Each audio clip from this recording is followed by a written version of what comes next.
السلام عليكم ورحمة الله. صباح الفل، مساء الفل، على حسب الوقت اللي انتوا بتتفرجوا علينا فيه. يوم جديد وحلقة جديدة وتجهيز حمام النش لموسم النش. تحياتنا لجميع الناس. النهارده ان شاء الله اللي هنتكلم فيه عن تهوية الحمام، تشميس الحمام.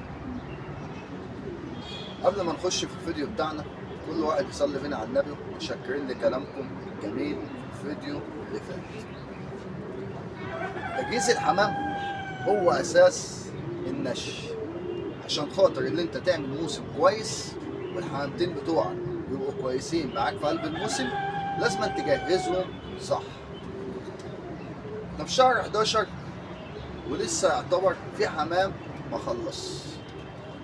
لما بتيجي تهوي بتهوي الاول تحت شبكة الامراية، وما تفتحش الحمام غير لما بيقفل معاك سمر. مينفعش تفتح لفردة حمام والصم عقلة، مينفعش تفتح لفردة حمام والصم نص، مينفعش تفتح لفردة حمام وهو لسه مخلص الريش اللي عليه. الحمام ده مقفول عليه بقاله فترة كبيرة، ما ينفعش ان انت تفتح له وشبكة الأمراية مفتوحة يطلع من الباب للظهر. ممكن يطلع من قلب الباب على الظهر، ما يقدرش يشيل نفسه، يرمي نفسه في قلب الشارع، لان هو اصلا جسمه مش شايله او كتافه لسه مش شايله. التهويه فك عضل للحمام. تهويه الحمام فك عضل للحمام. لما باجي اهويهم بهويهم تحت شبكه امراء وماليش وقت معين.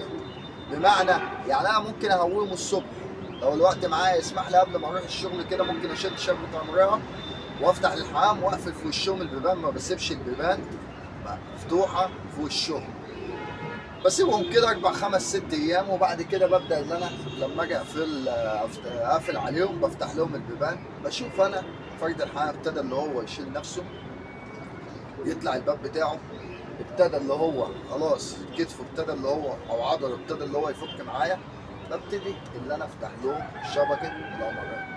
لو انا ربنا مراديني وعندي كم في قلب الغية، حاول ان انت لما تيجي تهويهم وانت بتفتح لهم افتح لهم واحد واحد كده ينزل في قلب الارضيه، ما تفتحش البيبان كلها عشان وهم نازلين من قلب البيبان ما يخبطوش في قلب بعضهم. هوتهم والدنيا تمام، ببدا ان انا افتح لهم شبكه الامراء، بفتح لهم الصبح.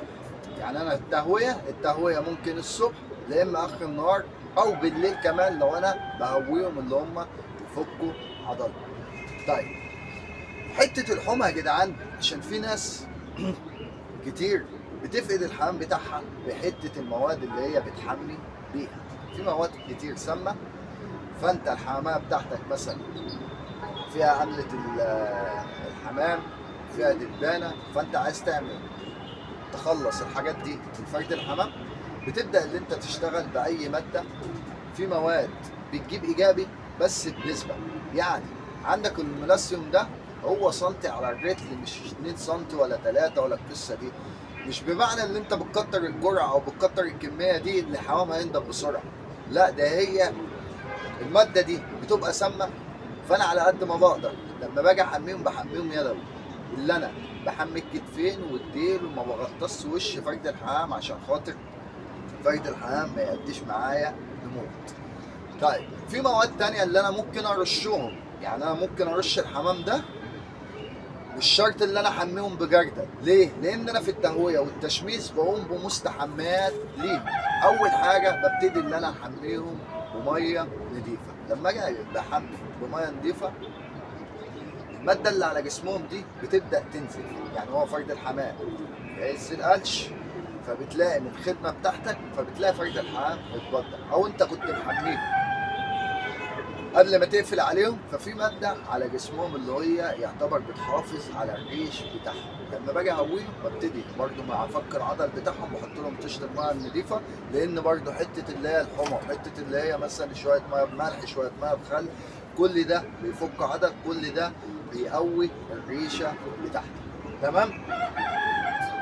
فانت حمامك لسه ما جهزش وحمام لسه صمم، في حمام جاهز، اصبر لغايه ما الحمام ده يجهز مره واحده وتبدا ان انت تفتح له.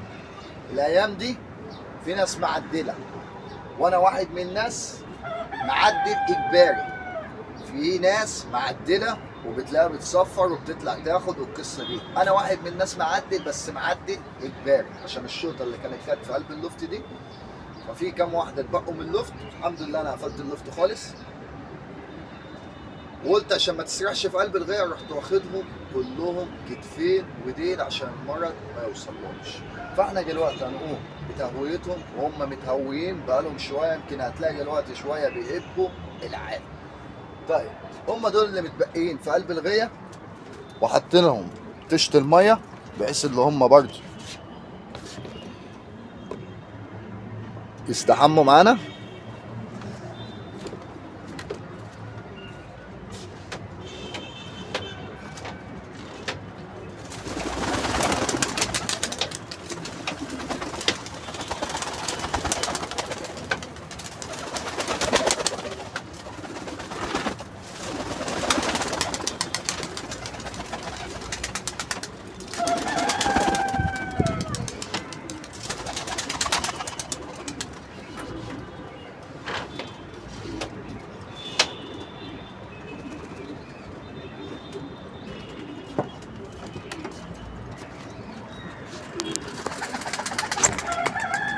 دوت الكام واحدة اللي هم متبقين من اللفت. فيهم عاد ما عدا طلع انجليزي، وادي ده سكروته باقي، الاكوال ده قعدت فيه، مسود ده النوم، الاكوال ده برضه النوم وادي الاسترالي ده تمام. وده ريشه عاجز، ده صمه وعديله فرقعه لما اتنسل مع حتة الأدوية اللي كانوا بياخدوها والمرض اللي كان فيهم، فضربت في قلب الريش بتاعه، فهو واقف في قلب الباب. اتصلح حاله وريشه عدل، مفيش مشكلة. ريشه ما اتظبطش، هنبدأ اللي احنا ننزله نفرفه تحت. والكام واحدة دولت اهم، دولت اللي كانوا في قلب الغاية متبقيين. ده برضه ممكن لو لسه حمامك ما جهزش معاك او لسه ما خلصش، بتبدأ بتقوم بعملية برموم في قلب البيبان بتاعتك. بمعنى يعني انا بكلف كلفة خشنة طول الصيف، الحمام دلوقتي بقى عليه مثلا صمم، ببتدي اللي انا اديله ذرة عوجة بحيث اللي هو فرد الحمام يتبرم معايا، بحيث اللي هو ينزل شوية الشحوم اللي على جسمه، لما اجي افتح له يكون فرد الحمام ورق معايا، وكده بكسب وقت. تمام. عندك دكورة جايبها من بره بشار، بتهويها تحت شبكة الأمراض، بتهويها في أول أيامها. أول ما بتحس إن هي جهزت معايا، ببدأ ممكن أفتح الحمام بتاعي أو عيالي اللي أنا مربيهم من الصبح. والحمام الدشار ده بفتح له آخر النهار، ما بفتحلوش من الصبح عشان خاطر ما يوسعش لنفسه ودماغه تبدأ اللي هي تشتغل. لا، خلي دماغه تشتغل في الغاية دي، في الغاية اللي هو سايب عليها. لكن اللي انت سايبه من الصبح بيبدأ دماغه تشتغل، ذاكرته تبدأ تتنشط، يرجع للمكان اللي هو متربي فيه. تلاقي كله بيهوي الأيام دي، كله سايب الحمام من الصبح. ممكن فرد حمام يبدأ اللي هو ياخد سكة ويمشي، برضه لسه دماغه ما اشتغلتش، دماغه شغالة على الحتة اللي هو اتربى فيها. ممكن وهو راجع يلب نفسه في أي شوية. فاحنا برضه عشان ما نخسرش، لأن في حمام بيترمي سنة واتنين وتلاتة، وحمام بيبقى جامد تيجي في عز التشاميس بتطلع ما بتلاقوش.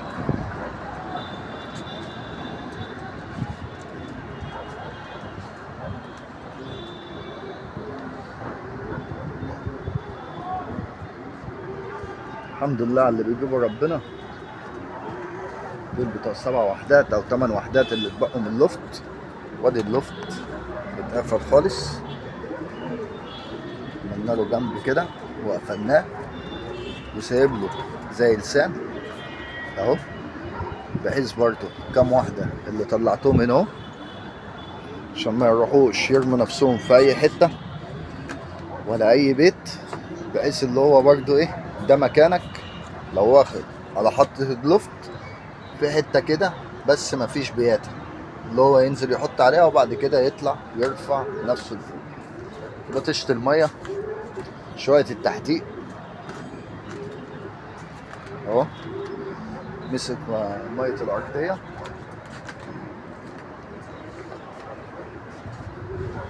واول سيبانك للحمام ما بتجيش جنبهم وبتسيبهم براحتهم، متقفش في وشهم ولا اي حاجه. انا بقول لك الحمام ده بما يرضي الله متعدل اجباري مش اختياري، مش عشان خاطر اسبق ولا عشان خاطر هروح فين واجي منين. كل اللي بيعدل يسخن الحمامات ويقول لك احنا بننش. مفيش القصه دي يا جدعان. كده كده موسم النش لسه يعتبر بدري عليه، فانت جهز الحمامات بتاعتك كويس، هويها كويس، شمسها كويس، والحمام كله يتفتح في قلب بعضه بحيث اللي هو يحفظ بعضه. لو ضمم شويه السنه دي على شويه جداد على شويه قدام، يعني لو ضمم شويه جداد على شويه لقدام، الحمام ده يقعدوا مع بعضهم فتره كويسه بحيث ان هم يكونوا حافظين بعضهم. مينفعش زغاليل صغيره برضو اللي انت ايه توديها اول موسم ليها، يعني زغاليل انت مربيها في الصيف قافله سمم، مينفعش اللي انت توديها على طول. دولت ملهمش علاقه، حامل اللي بيتربى في الصيف وبيبقى اول خلوص ليه دولت بيجهزوا بس دول بيتحطوا عصاري. لكن انا دلوقتي مربي شويه السنه اللي فاتت، ويعتبر في الصيف ده بقوم بعمليه جردهم، لان هم كانوا قافلين على سمم معايا في الشتويه اللي فاتت، فانا جيت طول الصيف ببتدي اللي انا اجري فيهم، احفظهم المشاوير بتاعتهم. دولت اللي بيتضموا يكونوا بايتين عندي في قلب الغيه، احطهم الشويه الجداد على الشويه القدام. وطبعا في بيبقى خسائر او حمام تالف من طلوعه في القلش، ده وارد. حتى لو حمام كان بيترمي ممكن من القلش ده في حمام بيطلع تالف، فانت برضه ربنا بيكرمك بتكون مربي لك شويه بحيث ان انت برضه بتزق كام واحده. وانا يا جدعان الحمام انا كنت بايع، يعني انا بايع الحمام في الصيف مفيش الا كام واحده، كام استرالي دولت اللي كنت حاجزهم، وكام واحده يعتبر كانوا بيتجرحوا تحت. عامل اللي بيزق متقلقش ما بيتضربش. فرد الحمام اللي انت بتفرخه كان بيترمي بتفرخه في قلب الصيف، هي مسألة وقت، وبتبدأ تشيل من عليه النتاية وبتبدأ اللي انت تفك من عليه الشخورة وبيطلع في قلب بابه تاني مفيش اي مشكلة. عايز بتفرخه في قلب الباب، بس انا عشان خاطر كنت منزلهم اللي انا افرخهم تحت، في كورة مرضتش تاخد نتش، في كورة منهم بتفوت، فرحت مطلعهم مكانهم. قلنا برضو كان يبقى في موسم السنة دي، قلنا كام واحدة دول برضو الواحد يحضر بيهم الموسم، وهي مش بالكترة يا جدعان، 15 يكيفوك احسن من 100 يقرفوك. ادي جردل المية، اول حاجة تبقى مية نضيفة،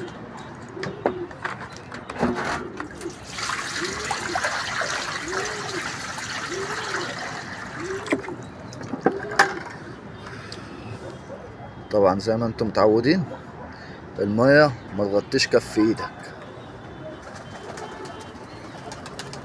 المية ما تغطيش كف ايدك عشان الحمام لما يجي ينزل يستحمى ما يتكربسوش على بعض.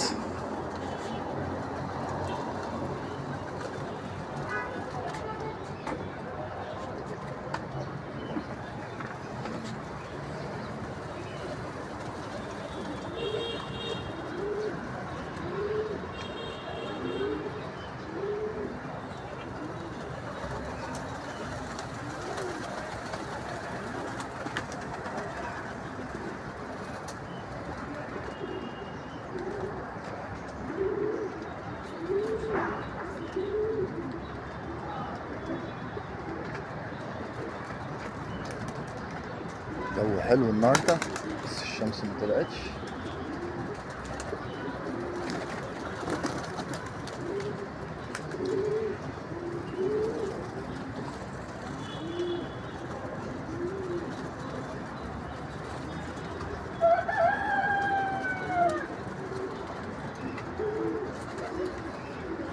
الضيوف اللي باقيين في قلب البيت يا جدعان. عبس القديم استرالي، الانجليزي ده جديد، السفارة ده قديم، الاسترالي ده قديم، قعد معاه ده بتاع اللفت، الاكوال ده بتاع اللفت، الاسترالي في الزاوية ده اللي كان رادد، فرد الحام ده كان في قلب الحضان وطلع.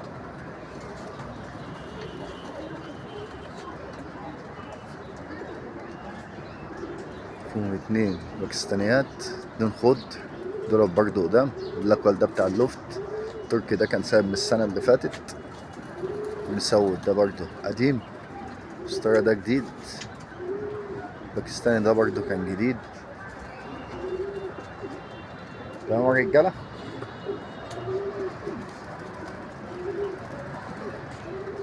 طشة المية بيتحط لهم حتى لو يومين ورا بعضهم مية نضيفة، وبعد كده بتشيلوا من قدامهم 3-4 أيام، وبتبدأ بعد كده تحط لهم شوية مية بملح تريحهم يومين 3، تشيل برضه من قدامهم طشة المية، بعد كده تحط لهم شوية مية بخل. عايز تفصل ما بين الملح والخل بتحط لهم برضه طشة المية يومين مية نضيفة، بحيث ان هم برضه ينزلوا الملح اللي على جسمهم. وبعد كده بتبدأ اللي انت تحط لهم مية بخل. كل ده برضه بيشيل أكسدة من على الريشة، كل ده بيقوي عصبة الريشة وبينشفها معانا. عايز ترشهم خالص في الآخر خالص. لعنة الفراعنة شغال كويس، بقالي 2 شغال بيه، بيتخلص من الدبان وبيتخلص من السوس بتاع الحمام. تمام يا رجاله. فده الفيديو بتاعنا النهارده، فمعلش الاطاله عليكم، بس احنا حبينا ان احنا نشارككم معانا كده حته بقى تسخينهم، جريهم، عدوهم، القصه دي كلها لسه وقت ما يجهزوا، سايبينهم كلهم في قلب بعضهم. مفيش الا ده يعتبر اللي حاجزينه عشان ريشه. بص حتى كل ريشه اكتمل. بص ده عامل ازاي، بص الناحية التانية. فأحلى مسا على كل الناس، فانتظرونا إن شاء الله من جديد لجديد. كان معكم أخوكم كوتو آدم أبو عمر، والسلام عليكم ورحمة الله يا أحلى ناس في الدنيا.